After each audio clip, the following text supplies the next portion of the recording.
Hello' everyone, আজি অলপ local chicken আনিলোঁ। মানে ইয়াৰ হাৰ্ডি কেইপিচমান উলিয়াই ৰাখিছোঁ, কাৰণ এখেতক লোকেল চিকেনৰ চুপ বনাই দিওঁ বুলি ভাবিলোঁ। যিহেতু ডক্টৰে এখেতক লোকেল চিকেনৰ চুপ খাবলৈ দিছে। এয়া কুকাৰতে অকণমান মিঠাতেল দিছোঁ, একদম অলপমান।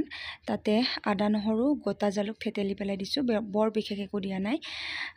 এয়া মই 5-6টামান চিটি মাৰি দিলোঁ চিকেনখিনি।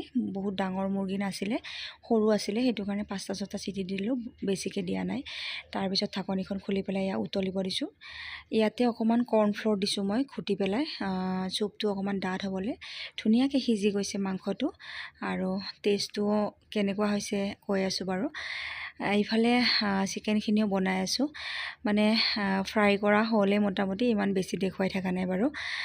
যিমানখিনি পাৰিছোঁ কৰি আছোঁ এখেতৰ লগত, যিহেতু ডক্টৰে বহুত ৰেষ্টত থাকিব দিছে, বা যিমানখিনি কেয়াৰ ল'ব লাগে লৈ আছোঁ আৰু এখেতৰ ৱাইফ হিচাপে। যি কি নহওক বাৰু, এয়া চুপখিনি হৈ গ'ল। এতিয়া এখেতক খাবলৈ দিম। বহুত ধুনীয়া এটা কালাৰ হৈছে চুপখিনিৰ, এয়া চাওকচোন, আৰু টেষ্টটোও বহুত ধুনীয়া হৈছিলে। এয়া এখেতক এতিয়া মই খাবলৈ দিছোঁ। তাৰপিছত এইফালে মোৰ বনোৱা চিকেনখিনিও, মানে চিকেনৰ জোলখিনিও হৈ গ'ল। ধুনীয়া এটা কালাৰ হৈছে, আৰু খাবলৈও বহুত বেছি টেষ্টি হৈছিলে। তাৰপিছত আৰু ভিডিঅ' নকৰিলোঁ, এইখিনিতে আপোনালোকক অকণমান দেখুৱাই দিলোঁ।